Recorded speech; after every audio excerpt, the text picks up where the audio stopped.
Good afternoon, everyone, and welcome to Real Talk with Brian Poduska. I am Lyndon Wilson, and I am the guy that introduces Brian each and every week, every Thursday at 2 o'clock. I am the creator of The Difference, and we created The Difference as a media outlet for small businesses, entrepreneurs, the real estate industry, to help get their message out to their communities. And so we have been growing this since late 2019, and in 2020 we had about 600,000 viewers. We were pretty excited about that. We're still continuing to grow. We've added 2 new shows in the last couple of months, and there's a lot of good content that these small business owners are bringing to you. One of the things that we hope to do, and we hope to help the businesses do, is show you the human side of who they are. Not just the commercial side. They're more than just business owners, and they're more than just these commercial entities. They support the local softball leagues and little leagues, and they are part of the fabric of all of our communities. And the stronger we are, and the more unity we have in our communities, the better we're going to do. And so we have a show called Real Talk with Brian Poduska. Each week he brings on a couple of co-hosts with him. Today we're going to have James Kern with Delicate Moving and Greg Holdburg. And they're going to talk a little bit about, today we're going to be talking about business development and the difference between business development and brand development. And these guys are really good at that. I'm looking forward to the conversation. I'm going to go ahead now and bring in Brian. How's it going, man? Lennon, I am fired up. I am doing well today. Heck, it's Thursday. I feel like this shortened week with the holiday on Monday is made for some long days, so I'm ready for the weekend to get here. Right. Me too. It does put a little pressure on us entrepreneurs when we have that day off. Of course, we actually had a conference call. We actually did a little bit of work on Monday, so not all was lost, but excited to have this show today. Excited about the guest and their that's going to be on, or their co-host brought on. So before we get everybody else on, go ahead and tell everybody a little bit about Real Property Management. Yeah, and to your point about doing a little bit of work on Monday, the holiday, or at least the observed holiday, yeah, in the real estate world, as crazy it is right now, there's not a whole lot of days off. So I didn't really get to enjoy a ton of time off. Did enjoy some time on Sunday, the actual 4th of July, so that was great. But so really quickly, I am Brian Poduska, the owner of Real Property Management Focus, where we focus on your real estate investments. So if you've listened to the show, you know we are a full-service brokerage focusing on property management, and investors are our key clients who own investment property and are seeking investment property. We can help them find locate some cash flowing properties and some fine returning properties using a tool that we have called Wealth Optimizer. So really what that does, it's a holistic look at an investment property long-term or whatever time horizon you may have. Looks at it not just from a cash flow perspective, but also many different metrics. It factors in the local geographic market that you're hyper local in, as well as factors in depreciation, appreciation in that market, et cetera, et cetera. So some really cool tools up front to identify and analyze properties. Obviously, we can help you once we identify them. We can help you purchase those. It's in our name, the management piece, so we would manage those properties as well, and then we can help you sell on the backside. So that is Real Property Management Focus in a nutshell, where we focus on your real estate investments. But we are here today to talk about our month-long topic, which is business development, and we're going to peel the onion back a little bit on strategies that work, that don't work in business development. We've got some awesome guests on the show today from some different spaces related to real estate, but not directly related in some cases. Rudy Frederico, who's going to be on the show today, has quite a bit of experience in the franchising space. So business development and brand awareness and brand development, we're going to get into some of the differences between those two. And some of the finer points as to how is one complementary to the other. what's the bigger picture success factors in each of those. Those are kind of the topics we're going to cover today. I'm excited to get into it. These are all relevant things to a business owner, whether it's small, big. We've talked ad nauseum about some of my history. I grew up in corporate America working for a huge branding company with PepsiCo, and have quite a bit of experience on that side, working with marketing and sales teams there, and really can see the big picture and then try to take it down to the localized level, which is kind of where I'm at right now. And it's really exciting to me. It's a topic near and dear to my heart. So I look forward to getting into the discussion on the topic of business development today, with our guests. And I want to get that perspective from you on these large major corporations and how different it may be or it may not be, or what the similarities are between the large corporations and a small business owner in business development and brand development. Yeah, for sure. I mean, I've got viewpoints on it. I mean, obviously, with a massive national brand, there's a lot that goes into the development of that, the building of it, and the maintenance of it, really. And it's not just marketing. You get into a lot of other functions. Who communicates that brand? Everybody's a brand ambassador at some level, right. Whether you're working with the company, for the company, even if you're holding the product, right? It's quality assurance is a huge part of a brand, like a major corporate brand, especially if it's a consumed product. So consumer packaged goods, which is the industry that I was in, quality assurance is a big deal. If you don't have that same exact product for every single user, and that should go for not just a consumed brand, but my brand, Real Property Management. If I don't represent the same quality that other real property management owners have, then we're not doing the brand justice. So there's a lot of things that go into brand building and brand awareness from a large scale, and then looking at it from a different perspective, we have our own personal brands too. And how do we develop those personal brands? So, I look forward to getting into some of those discussions with our guests. Awesome. Well, are you ready to bring on your co-host? Yep, right, let's do it. So let's bring on the co-hosts, Mr. James Kern and Mr. Greg Holdburg. What's up, guys? Hey, everybody. Good to be here. What's happening? Good to see you. Good to see you guys again. Welcome back. I need to get in. Say again? Oh, can you guys hear me? Yeah, we're getting a little feedback there. I think we're getting a little feedback there, James. I'm not sure. Is that better? Yes. Yeah, we got you. We got. No, I was just gonna say I'm in the wrong business as an entrepreneur to be able to have off on these holidays during the summer. I need to figure that deal out. I thought all entrepreneurs worked on the holidays. This one did. I really don't know what a holiday is. I mean, there's always some level of work that we're doing, but I did get to enjoy some hours of relaxation on Sunday. I can admit that. Yeah, I get tickets, and my employees want to take off on their birthday. I'm like, man, that's just all new to me. So anyway, we'll move it along. But go ahead. Hey, real quick, guys. James, it looks like you just fell and hurt yourself. I hope you're all right. So we'll go to Greg first. Greg, introduce yourself. Tell the audience what you do. They should know because you're a sponsor on the show outside of your every 4-week appearance. But tell everybody what you do, and then James will come back to you. All right. Well, yeah, I do a little bit of a brand awareness with this show, part of my business development strategy, so to speak. But no, I do health insurance. I focus on the under 65 crowd. People I talk with are entrepreneurs, or they work for a company where their company doesn't provide them with health care. And my goal is to provide the best value in healthcare.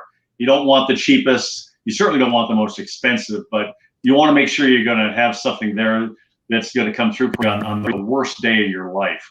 So that's what I try and focus on. It's interesting. I was reading the Dallas Business Journal. I don't know if you can see that or not. Shows up.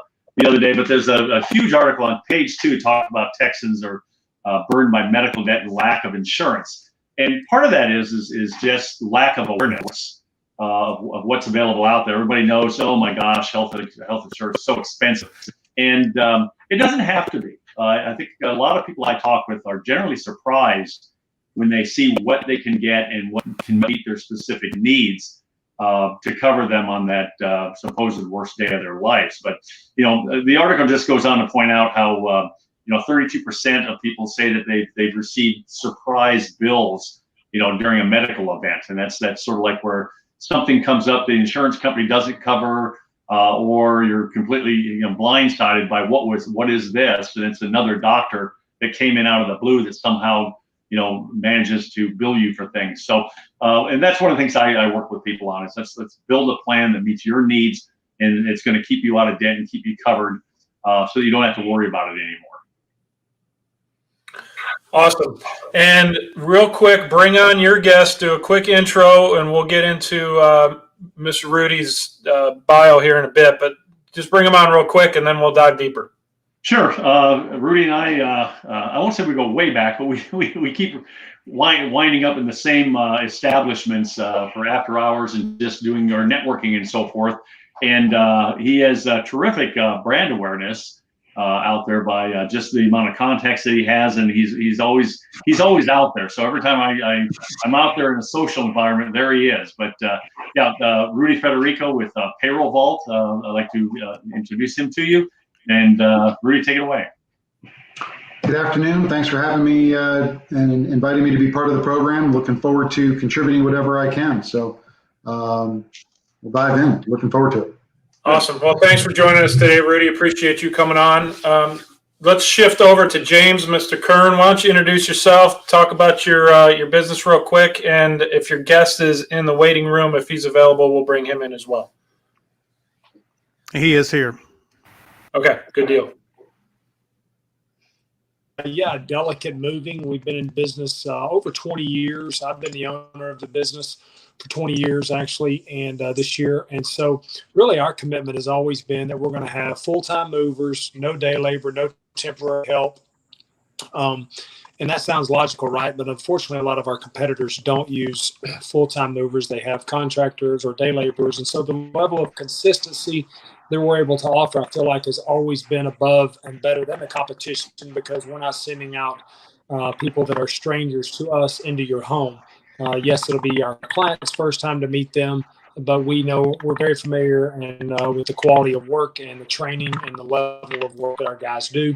We move homes, we move apartments, we do businesses, we do packing, storage, relocations out into or out of Dallas-Fort Worth. So we're a full service moving company, short-term, long-term storage at our warehouse.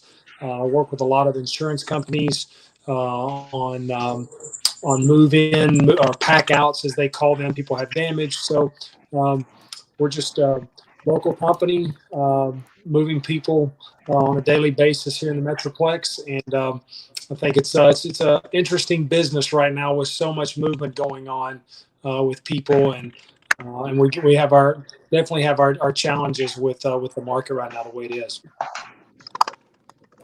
No doubt about it. And so awesome. my guest today is David Foreman. Is David here?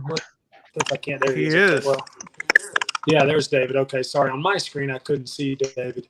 But David is a loan officer with Cross Country Mortgage. How you doing, David? Good. Thank you for having me.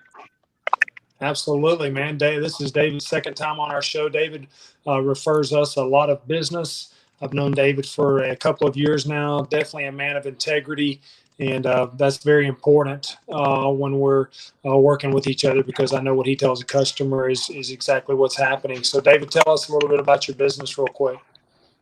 Just real quick, work with Cross Country Mortgage. We're the 10th largest lender in the country. So we have a lot of different products, and we can help people in a lot of different ways. And as James said, we just treat people the right way, do what we say we're going to do, and the rest takes care of itself.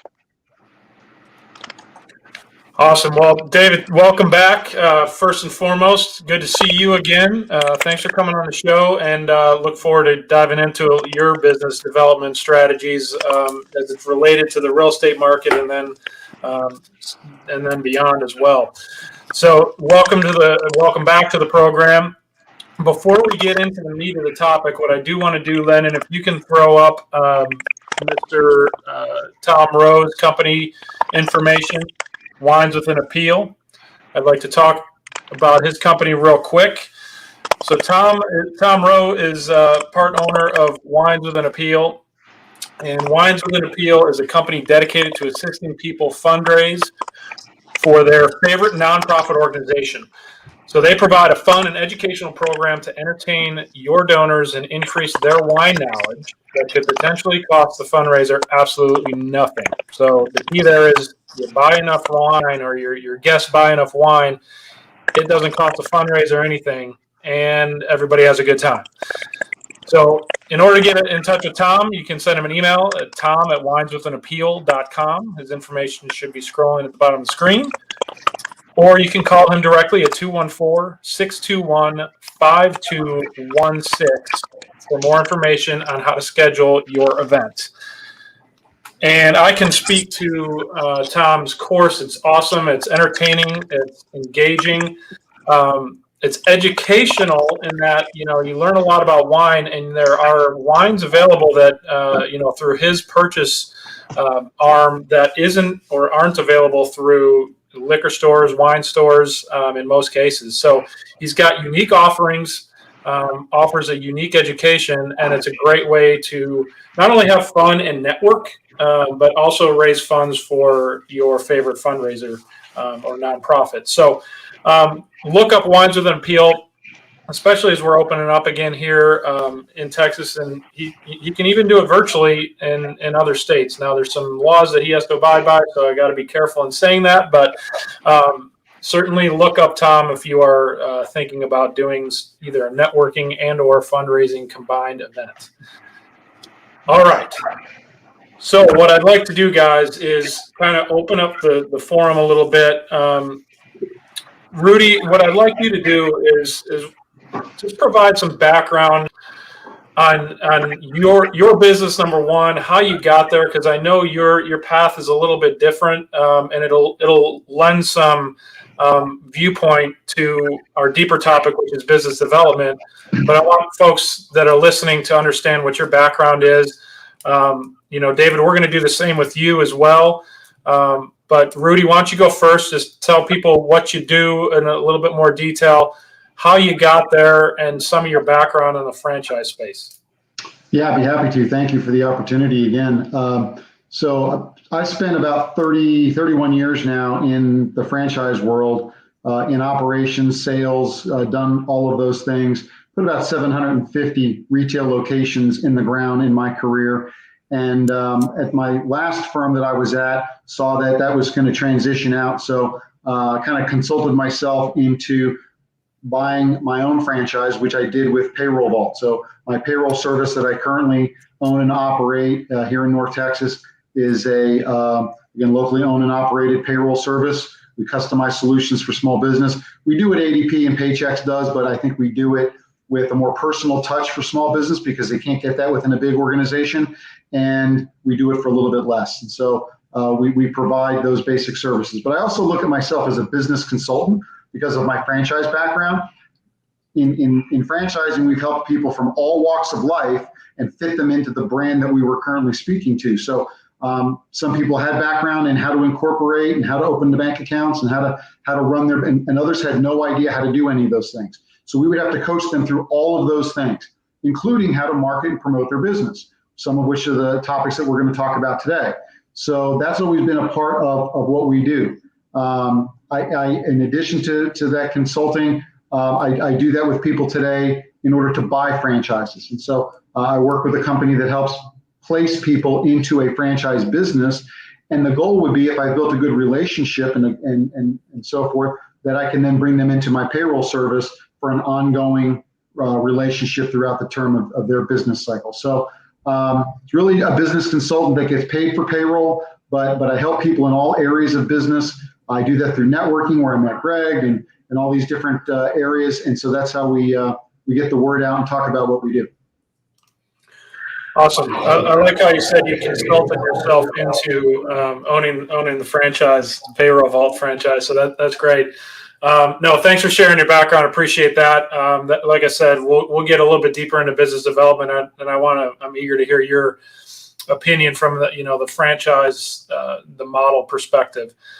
David, let's go back over to you for a minute. If you can, again, just go a little bit deeper on your business, how you got there, because you have a pretty inspiring story, and I know you're very customer or client focused. So again, just give the audience a little bit of background and how you got to where you're at. Absolutely, I appreciate it. I do have a little bit of a unique story, but I think it all ties together is how I ended up being so customer focused and always just trying to help. I come from many years ago an IT background, but then as I kind of transitioned there, I came in to start managing accounts for them, and then I realized my heart was in serving, and that became more apparent as my brother got me into the mortgage industry, I guess almost 5 years ago total. And to be able to help somebody, to be able to put that all together. Some people are going through divorce or being widowed, which I know, as you said earlier, was something that personally touched me through my life. To be able to relate to those people, to stop and listen and be able to help them, and not just be another person that's going to say, hey, here's your interest rate, here's your fees, let's move on. It really has helped me connect with people and be able to help them in a way that they weren't expecting.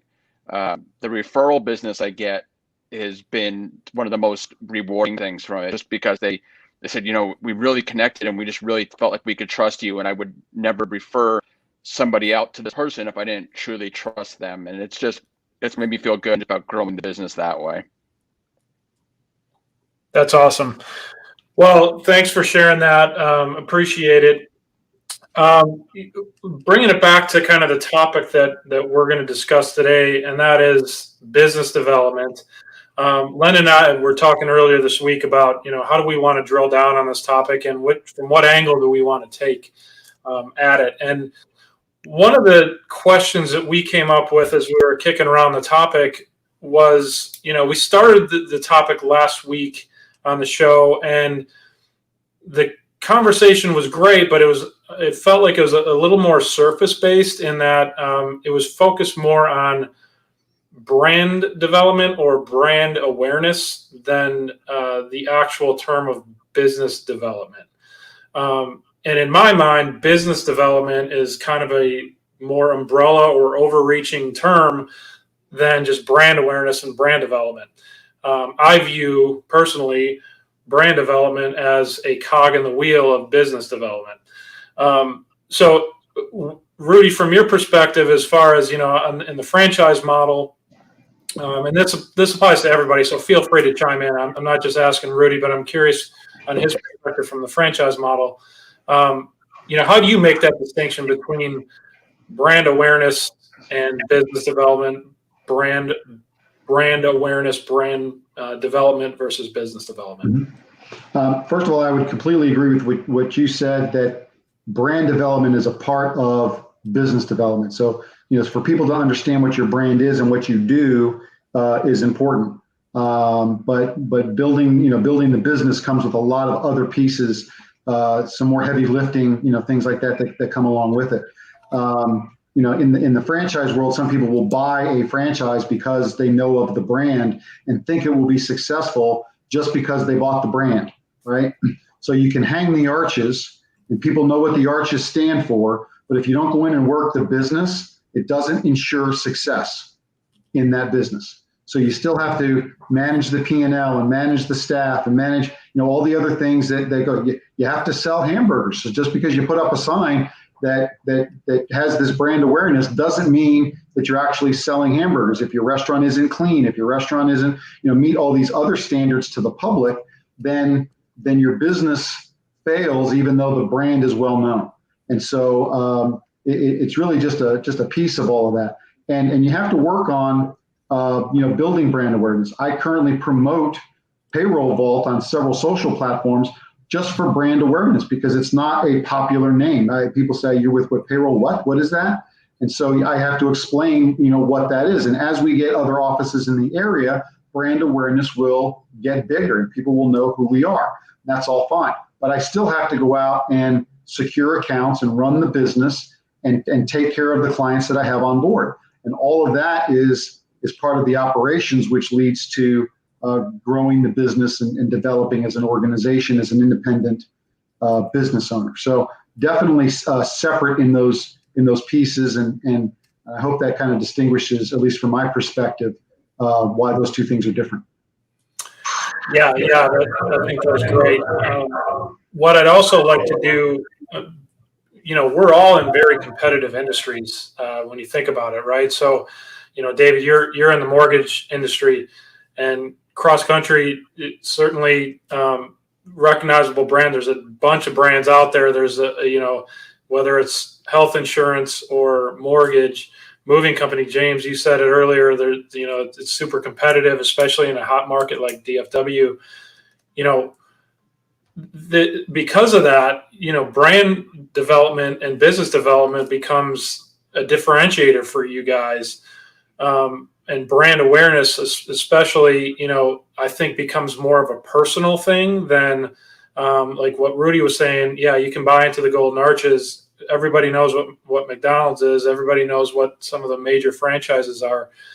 But when it comes down to, a business that you guys, in the space that you guys play in, which is very, overcrowded, if you will. There's just so many players in the spaces that we play in. Let me ask you guys, from a business development standpoint, what's been your most successful tactic or strategy that you've consciously tried to develop to forward your brand development and your business development? David, let's start with you. And you're 100% right. You can I cross country on my business card may get me a conversation, but if I don't perform, it doesn't mean anything 10 seconds later. When I'm talking to a realtor, because realtors are really the lifeblood of my business, I make sure they know everything about me. They know that I'm going to be the most responsive person. I often will joke with them. I'll say, if I don't call you back within 30 seconds or text you back, I'm probably dead in a ditch. And I really take a lot of pride in that, and that has become my brand. People will text, I'll get like a referral, like, hey, we heard you're the quickest to get back to us. And that's truly become who I am. People know, which is probably not the healthiest thing, but that's a whole different conversation with my wife, and we'll skip that. But for people to know that I'm always going to be there, they know that they can count on me and rely on me. That's become who I am as compared to Dave Foreman cross country mortgage, and I think that's a big difference. No, that's great, and I think that is coming from the real estate side. I'm a licensed realtor, but property management, I do sales. We have a lot of mortgage folks that we can refer to, but the ones that are the best and that we feel most confident in are those who reply to emails, calls, answer calls, have that financing letter ready to go for an offer. That sort of responsiveness is yeah. You're right. Not calling me just to say hi. You right. Need something and you need it quick. Right. I mean, I might call just to say hi, but okay. when we're in the midst of deals, I'm not calling just to say hi. That's exactly right. Right. So I was born in New York, so a whole different, faster pace of life. And when I first moved here, that was one of the things that was a little bit of an adjustment. Hey, when somebody asks for something, I always want a deadline. Hey, how quick do you need this? I'll make sure I hit that. If you just need it by tomorrow, let me know that. But I'm going to get it to you before then. Yeah, that's awesome. I love that. Cool. Greg, James, I want to hear you guys' perspective as far as again, being in a space that's very competitive and very populated with competitors. What business development strategy wise, what's been the biggest advantage for you guys? Yeah, for me, it's I'll back up a little bit here, and I really like what Rudy was saying about brand awareness. And too many people put too much into their brand, and especially in this day and age with social media. I mean, brands die overnight in this world we live in now. All it takes is for a couple of bad reviews on popular websites, and all of a sudden your business is in real trouble. So you're right, it is a cog within the process, but the more important side is actually the reputational side and the development of your business. I think Rudy actually has the ultimate of that, where not only does he help people and direct them to getting into the right franchise, but there he's created that relationship so that when they are ready to start that franchise and they start hiring staff and so forth, he's going to be the first one they think about. So it's definitely reputational on that. In my area, I try and, obviously I can just go out and just start knocking on doors and leaving flyers on cars. And with so few people having, 1 in 5 people in Texas, 20% don't have health insurance. So I could actually probably earn a living by just doing that. But I'm not really that interested in doing that. I like building more of the relationship, and I do that from a business development standpoint by like working with property and casualty insurance agents, because a lot of times they'll have one of their customers say, "Hey, you've got my car, you've got my house, you got my life insurance. Do you guys sell health insurance?" And they say no. They're like a State Farm or an Allstate agent. That's not what they do. However, what I do is I approach them by saying, "Look, I'll take good care of your people and make sure they get the best value in health insurance, and I'll make sure that I'm there for them. Call me anytime. I'm always there." And that's developing that relationship with them, which turns into business development for me, because I get a lot of leads from P&C agents that are looking to continue to take care of their customer. And one of the benefits for them is they don't want to send their customer off to a health insurance agent that also, by the way, happens to be able to sell property and casualty. So it allows them to keep it in-house and maintain the relationship with their customer and make sure that the customer service is there.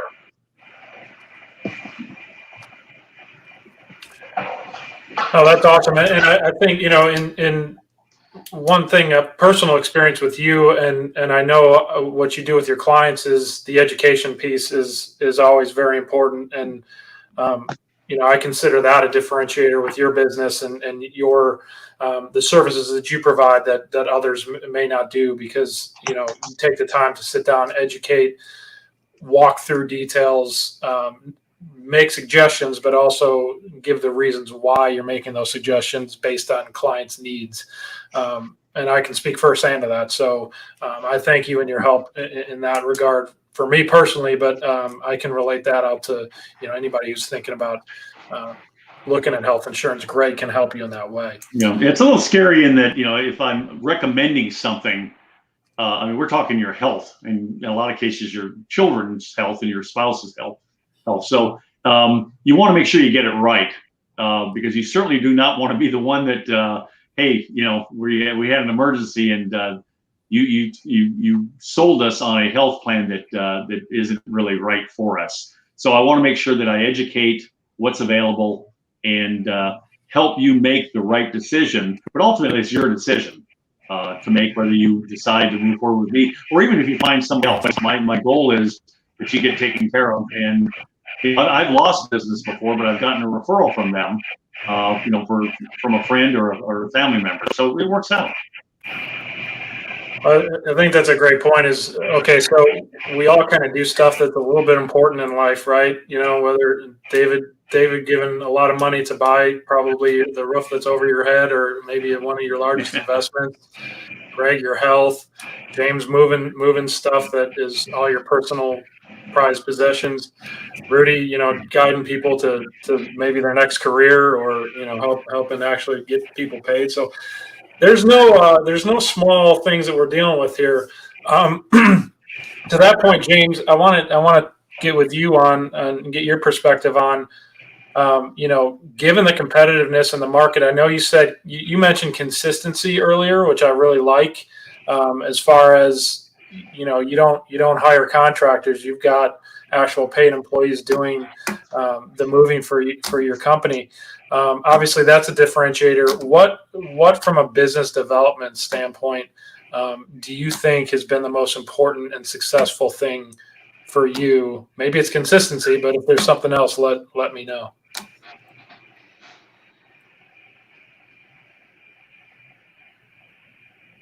You're muted, my friend. Plus, unlike other businesses, for instance. Well, I muted. Hold on. Okay. Yeah, so I think we had a bad connection there. So I don't know if anybody else heard that, but I did not. I got a quick. Was that audible at all? No. I think he had a bad connection, but I would like to come back in. I've got a question that I would like to ask everyone, and this is something that I experienced probably in the first 9 months that I was in sales, and I walked into. I had more courage than I had sense back in the day, and so I walked into this office and I asked. I told the guy, that I was the greatest that there ever was, and I could take care of all of his clients better than anybody else could. And he looked me dead in the eye and he said, "How are you going to help me create new business? I already have that business. How are you going to help me create new business?" And I had zero answer. And he kind of laughed at me and he said, "I admire your boldness. Now come back when you can tell me how you're going to help me build new business." And that was my first understanding of business development. And I never approached anyone else until I had a strategy of how we would build new business together first. And then I would earn the right to take care of the people that they already had. What are your guys' thoughts on that? Yeah, Lyndon, from my standpoint, I think you're absolutely right. When I first got into the business world, and I, like all of you, I came from the corporate side. We thought of sales as business development. Hey, we're developing business. When you get a customer, you develop a business. But our point of view is all tactical as opposed to strategic, and it's really taking a look at what your customer needs are going to be and what you can do and what else you can bring to the table. Just a quick example of that was, I was selling some business to a bank, and they were worried about their check reader back when people used to write checks, and their thing was as well, if there's something happening to the building, because I provided them with contingency plans, that's great if we get set up in a remote area, but what about our check reader? Well, I found out who the name of the check reading company was, and they actually were based here in Dallas. I called them and I said, if you had a customer and their building burned down, how quick could you get a new machine to them? And they said, well, they could use the one on the demo floor. I gave it to them in less than 5 hours. And so I went in and I wrote a lot of business with that bank just because of that. And it wasn't so much that particular deal with the bank, but it was the fact that I was willing to go out there and find a solution to a completely, really unrelated to what I do. I don't make any money off of that, but ultimately I did because I provided a complete solution for them. So it's really looking at everything from a strategic standpoint. That's a great answer. I like that. I really like that perspective, Lyndon, of what business development is and the distinction between, hey, helping that segment of business that you may already have versus how do we drive business together.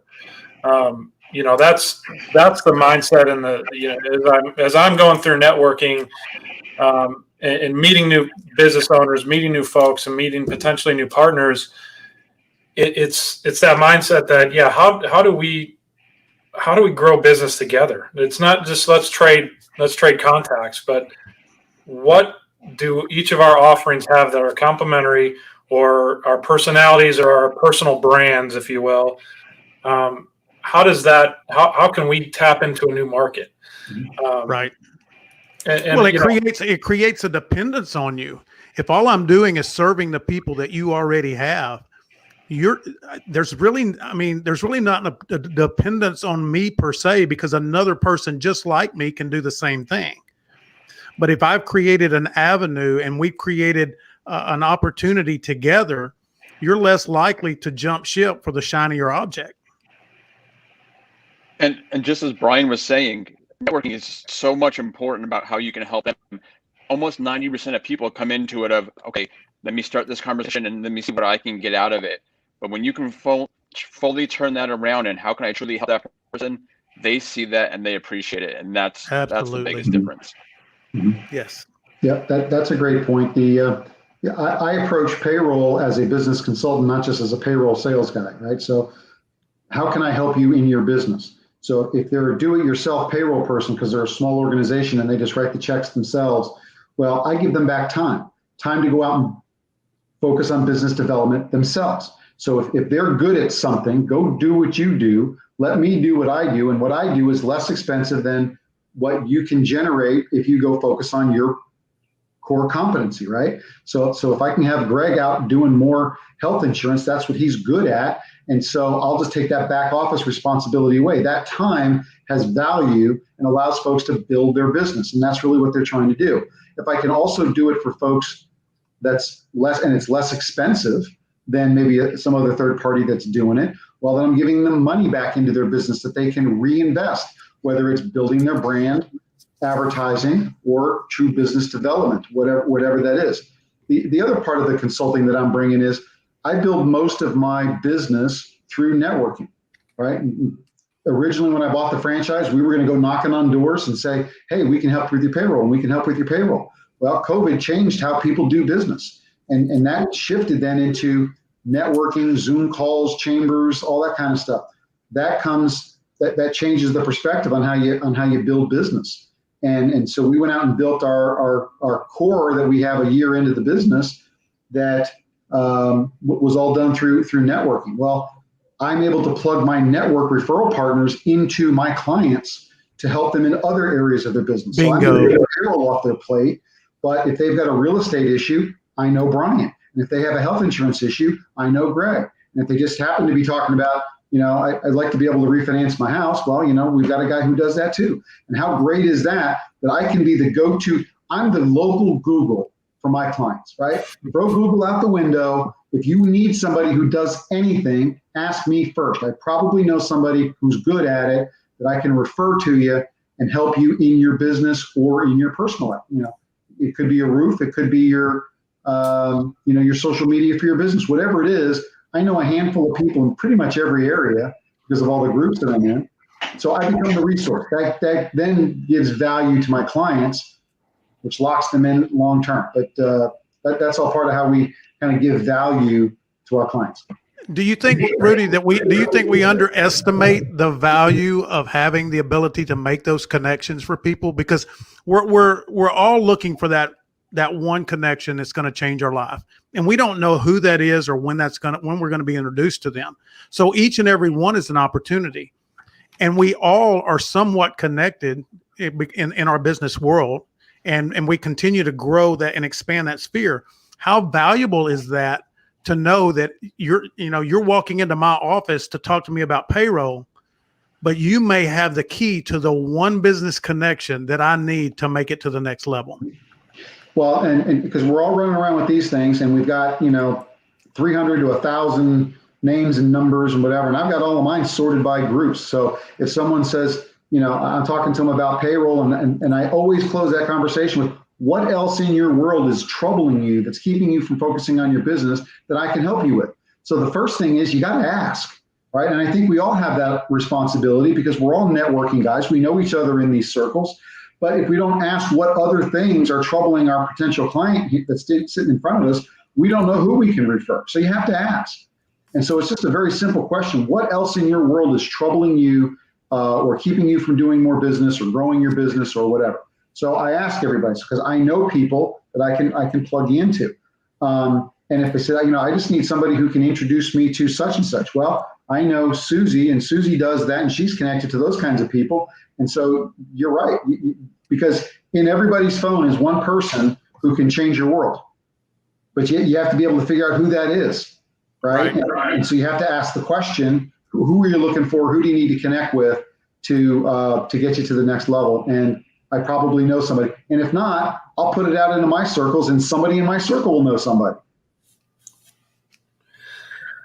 Yeah, I want to make another distinction too, and I think you touched on it a bit, Rudy, but we talked about the differentiation between brand development and business development. Another, I guess, common misnomer is that business development is the same as sales, as a function or a profession or whatever.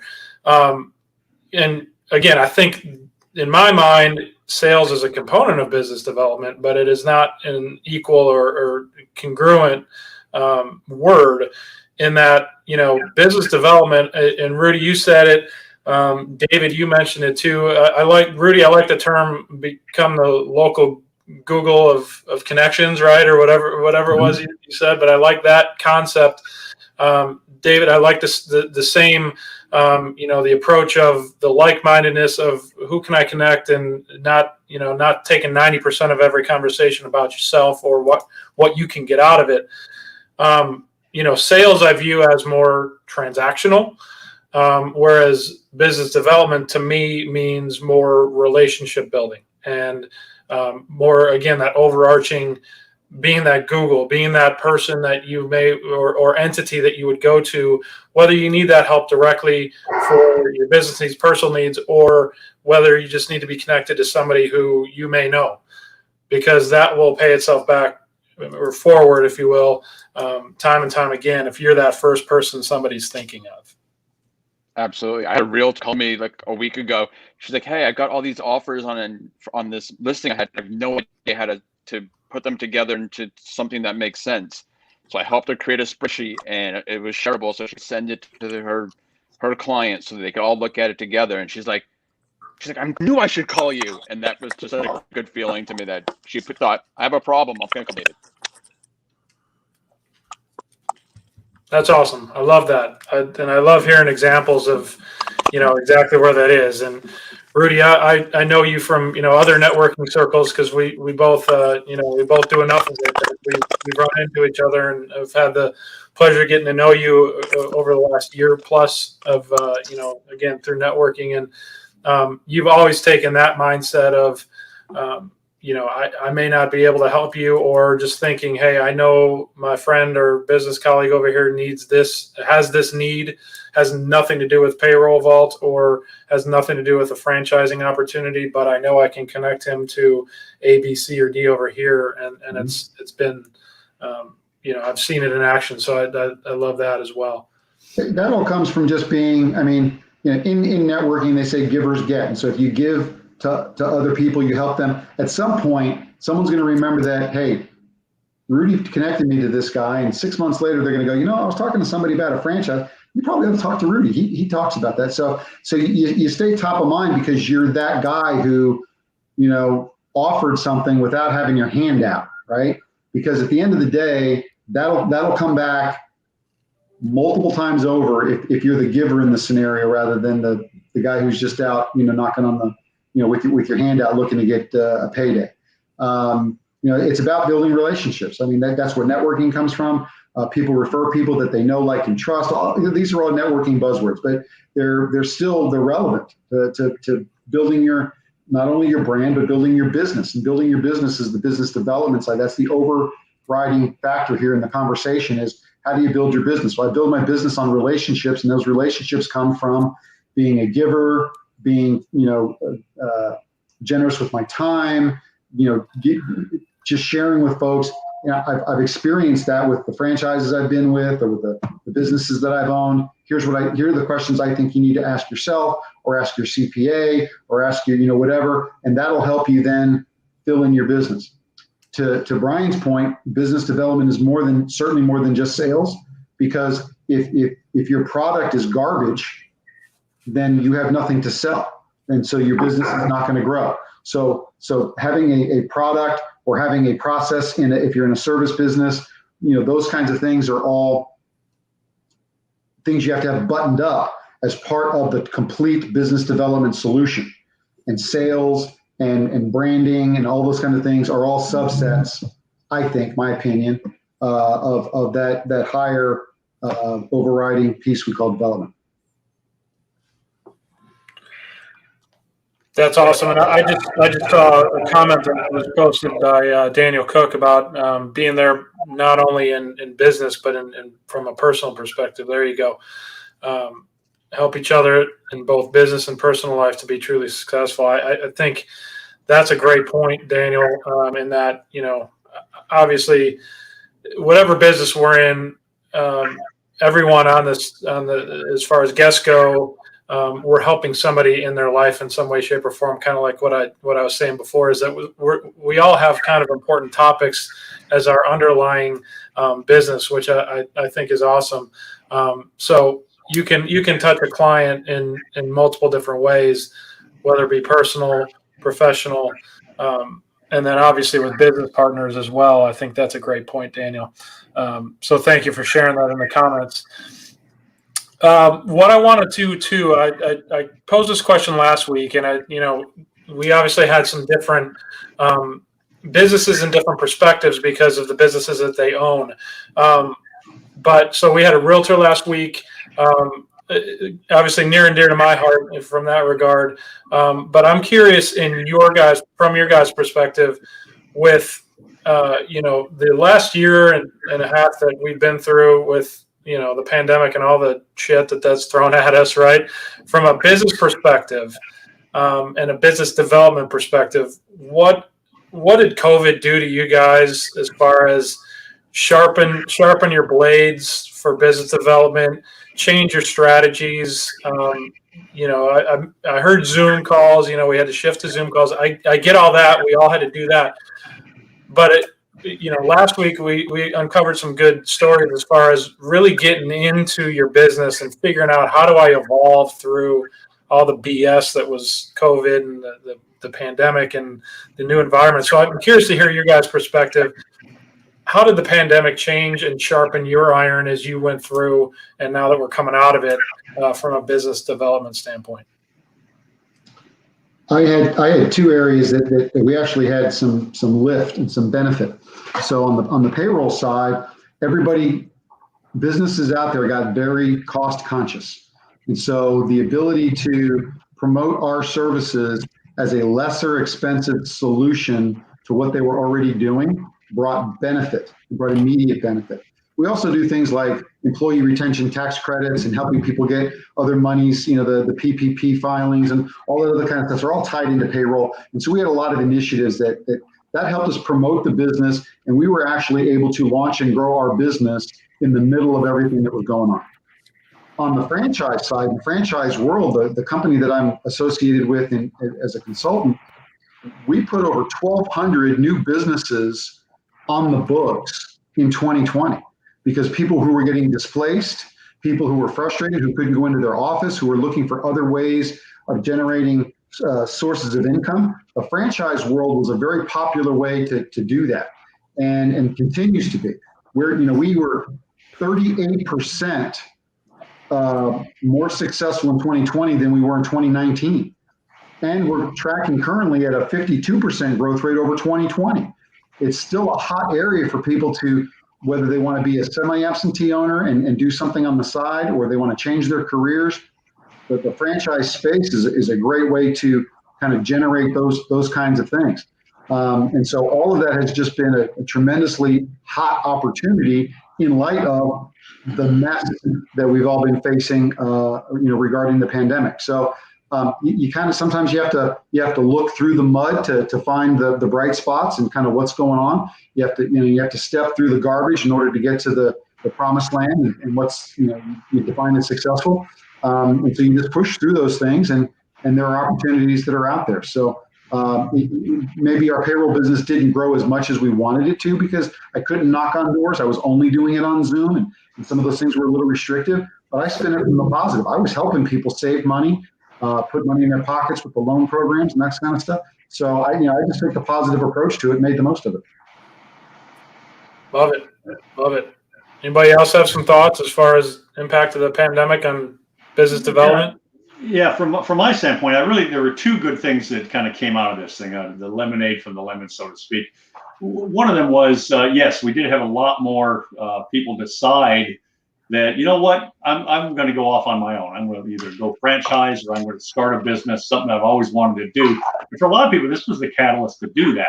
But one of the considerations that they had was, okay, well, I'm going to lose my my corporate healthcare program. So that benefited me greatly in that. From a personal side, I'm old school sales type, and at my age, most people in my age bracket are.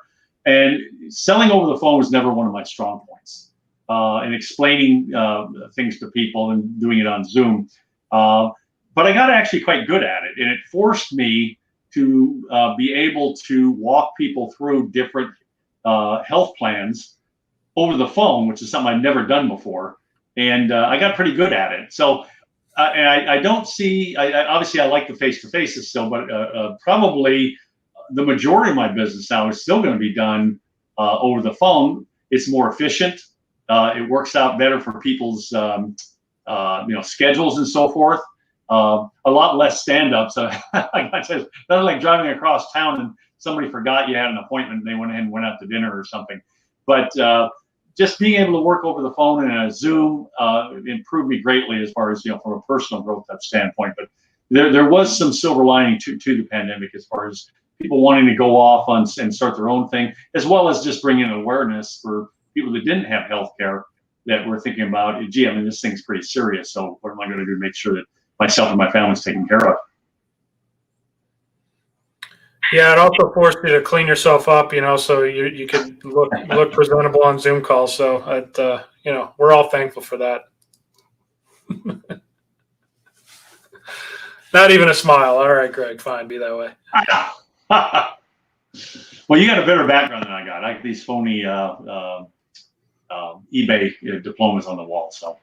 Yeah, I guess I got to get to the websites and earn myself some diplomas. That's actually a green screen he's got back there. That's it. It's not real. Yeah.